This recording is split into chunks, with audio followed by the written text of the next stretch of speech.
Praise lord.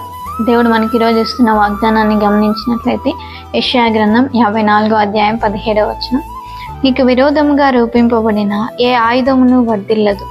ప్రియ దేవుని బిడ్డలారా, మనకి విరోధముగా రూపింపబడిన, నీకు విరోధంగా రూపింపబడిన ఏ ఆయుధము వర్ధిల్లదు అని దేవుడు అంటున్నాడు. నీకు అనేక మంది శత్రువులు ఉంటున్నారేమో, అనేక సమస్యల గుండా, అనేక చిక్కుల గుండా నువ్వు వెళ్తున్నావేమో, అవేవి నీ మీద పని చేయవు, అవేవి నీ మీద వర్ధిల్లవు అని దేవుడు చెప్తున్నాడు.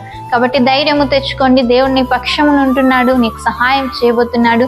నీకు విరోధంగా ఎవరైతే ఉన్నారో, నీకు శత్రువులుగా ఎవరైతే నిన్ను ఆటంకపరుస్తున్నారో వారిని నీ మీద వర్ధిల్లకుండా దేవుడు చేసేవాడుగా ఉంటున్నాడు. చిన్న ప్రార్థన చేసుకుందాం. మహాప్రేమ గల తండ్రి, పరిశుద్ధులైన దేవ, ఎంతమంది అయితే ఈ వాగ్దానాన్ని వీక్షించారో ప్రతి ఒక్కరిని దీవించండి. ఈ వాగ్దానాన్ని వారు ఎలా నెరవేరుస్తున్నాము యేసుక్రీస్తు నామంలో ప్రార్థిస్తున్నాము తండ్రి, ఆమేన్. ప్రతిరోజు యొక్క వాగ్దానాన్ని వీక్షించండి. సిస్టర్ దివ్య డేవిడ్ అనే యూట్యూబ్ ఛానల్ని సబ్స్క్రైబ్ చేసుకోండి.